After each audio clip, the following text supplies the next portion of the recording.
Such a pleasure to be here with you all. And TEDx usually is one of my favorite platforms to come and share the experience. The only hard part about TEDx is that they give you 20 minutes to talk about 43 years, which need to be crisp, need to be very quick. And usually when they call me for an event and they ask me how I would love to be addressed, this is one of the tough questions, because when they ask me who am I, the first thing is that something that society love to know me as? Is that something that I love to be known as me as Maral? Or is whatever that I reach and achieve in life? I born in Iran, and I usually really forget to mention because I've been in India for 21 years. And I love India as much as I love Iran. And at the same time, I've been to 113 countries. I lived with people, loved people. And when you ask me where am I from, in my head, I don't have those boundaries. I just am a people in this world, and I don't say it like the way that you read it in a book or you have it in an Instagram post. For me, I do feel it when I say it. But when you are born in a country which many things there is a little harder than the other places, like being a woman in Iran, I had a great life because I have a very different mother. And my mother was a very strong mother and raised me with very good basic understanding. And one of the most important one was nothing is impossible in this world. And when you grow up with this, that nothing is impossible, it will help you that don't have those boundaries and limitation in your head. I moved to India when I was 21 years old. English wasn't my language, and I had a really hard time to understand the accent, go through the heavy books in MBA. I studied in Wadia and then PhD in University of Pune. But the only goal that I had was just moving ahead, learn, just understand this, and my only agenda was to just finish my MBA. And another topic, which I'm 100% sure all of you guys think about it many times a day, or a week, or a month, is happiness. And what is happiness? I had the same question as well, and I thought if I finish my BBA, and then I do MBA, then I do PhD, that's happiness. And each time I finished this stage and I reached over there and I was like, this is happiness? It's just not enough. And then I wanted to do another stage, like my MBA. Then I reached and I was like, this is happiness? Because I figured it out, we as humans try to see what we don't have as happiness. Like if the person doesn't have money, we see money as happiness. If the person doesn't have time, see having time, having peace. If the person would like to travel, see traveling as happiness. And that become a concept that unknowingly we follow. We think what we don't have, if we reach there, that's the happiest moment. The same thing that I said, after my BBA, I've done MBA and a PhD, and I thought if I have a great job, and that is happiness. I joined this company called Punctual Reality, one of the top instruction company of India, as a management trainee. I continue working for them. In 12 years, when I was leaving the company, I was the vice president of the company and head of the retail and marketing. But still chasing happiness didn't stop me, and I thought that I want to know, what is this? Everything was perfect. From outside, people would look at it and say, education, green tick mark. The job profile, green tick mark. And everything except in the age of 35, I wasn't married. I wasn't planned to get married. And for society, that was something like wasn't a green tick mark. But everything else was a tick mark. But in my head was like, life needs to be way more than this. Life cannot just be me coming, running, and chasing. And then by end of it, we just like finish. I just thought there's got to be way more than that in a lifetime. Because I kept hearing, you can anybody you want to be. And the question is, who I want to be? If I want to reach there and be there and every day wake up in the morning, try. I decided to leave this dream job of mine and go around the world on a motorcycle. In Iran, Iranian women are not, cannot be a biker because they cannot get a license. There are women in Iran who ride their motorbike, but if the police stop them, and then it's just going to be a huge drama and go through it at all. And I never knew biking when I was in Iran. I didn't even know I have love for biking because when you don't see, you don't develop that interest for it. I came to India, head of the retail of the company. They used to tell me all the brands entered India. Close to 15 years ago, the message came to my email box, which said Harley Davidson entered India. I look at it. I had no clue. I knew about Harley Davidson, but I didn't know how gorgeous that motorbike looked like. And I just look at it and I'm like, that looks interesting and adventurous enough. Without being a biker, knowing anything, I actually went and I bought my first bike. And then I started loving that so much that I was just like getting, because I was working every day. I had weekend to sit on a motorbike and ride. And I started riding across India, north to south, east to west, everywhere. And then that became something that started giving me that joy. In 2017, I decided to leave my job and go around the world on a motorbike. The people around me were like, anything bad happen in your life? You need time? You want to figure things? I said, no, I'm quite okay. And they're like, why you want to leave your job? I said, because I just want to see what is this world about. And they were like, what this world can be about?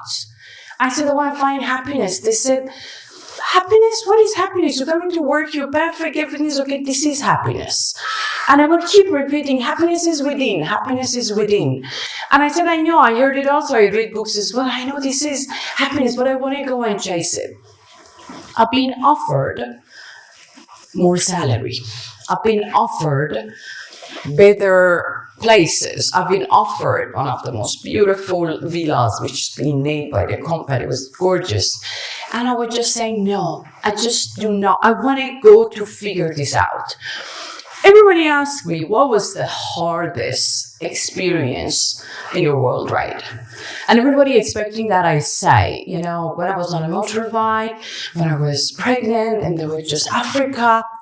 No, the hardest part of my world ride was dealing with my mind.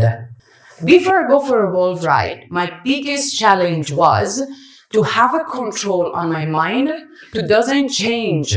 Especially when I had people to come in and meet me, I said, you still have time. You still can say, nothing happened. You don't leave your job, don't leave your beautiful, comfortable life that you built for yourself. You worked so long, 5 years of your life, you wanted to build this. Look at it. You have everything you want. And where are you going? And it comes to symphonies of serendipity, the unknown, and what this unknown can bring to you. And how many of us have that courage? I didn't walk out of my comfort zone, or I didn't step to unknown. I dived. I jumped into it. It's exactly like we have people who want to go to the ocean or the swimming pool, put a little toe in it to see what's the temperature. Or then they check the depth of it.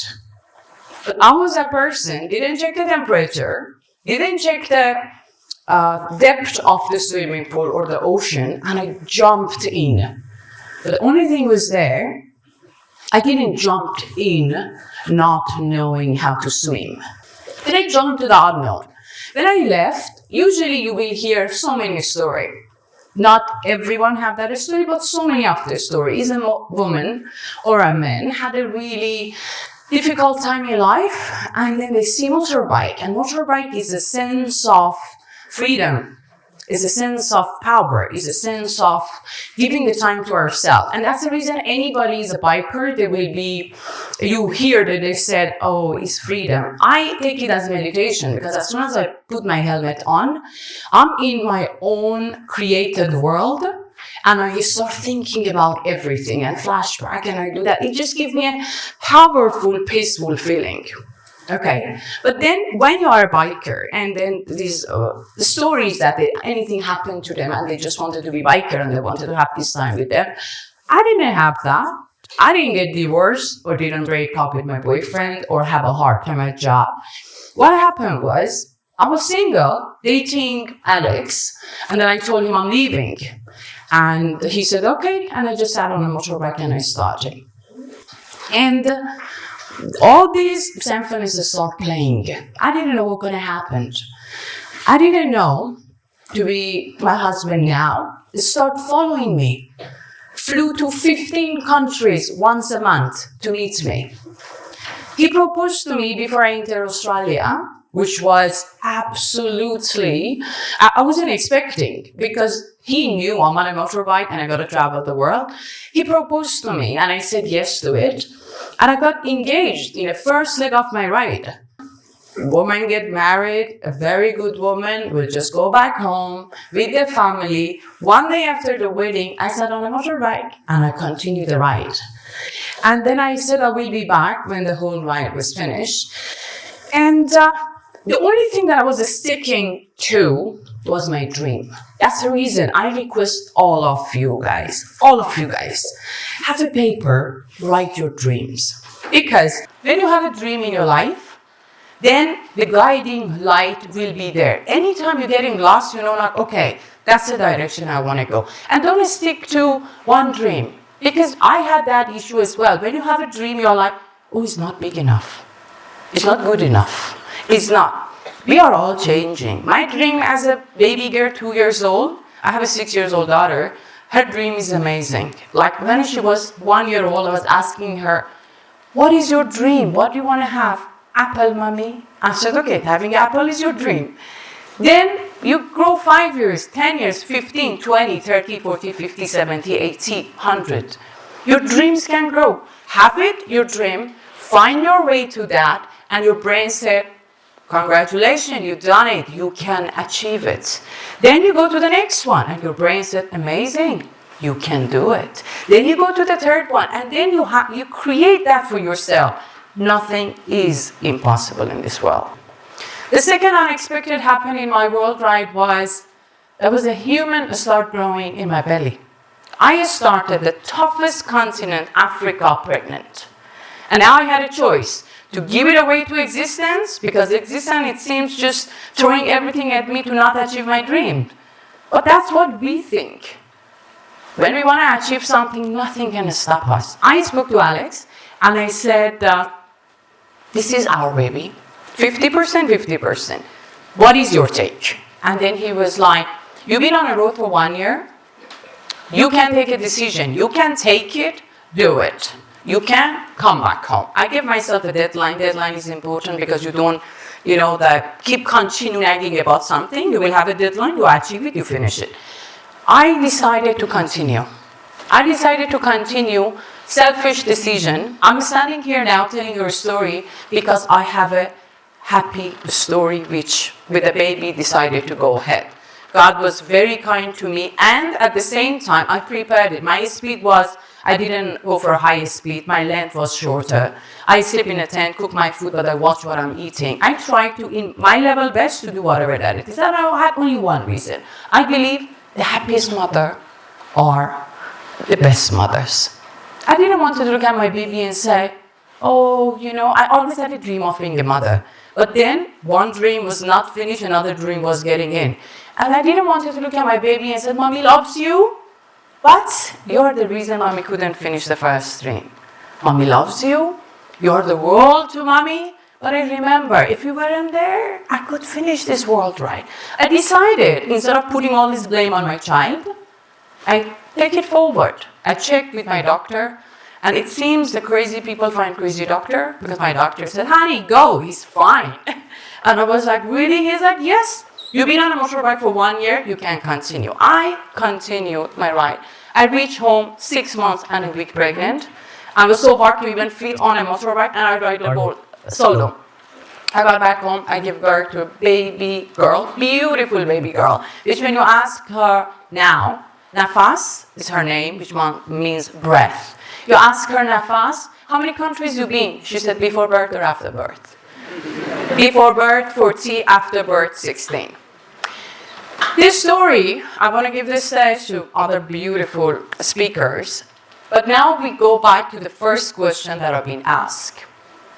Who I wanted to be known as. How I wanted to be addressed. And my answer to it is, I wanted to be known as an example. That is, nothing is impossible in this world.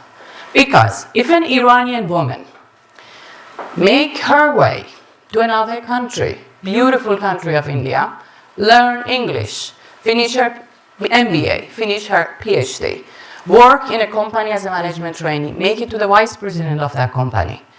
Oh, I forgot one side, which I'm a fashion designer.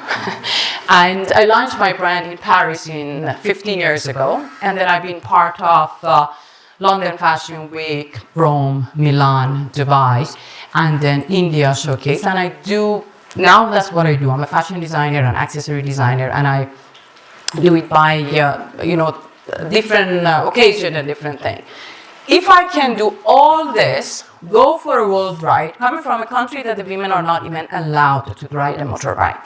And the reason that BBC announced me as the top 100 powerful and influential woman of the world was I just went against all the odds.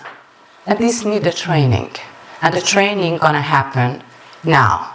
I was talking with this beautiful student that were taking care of us yesterday, and everybody else, and the faculty from the school, the teachers, everyone.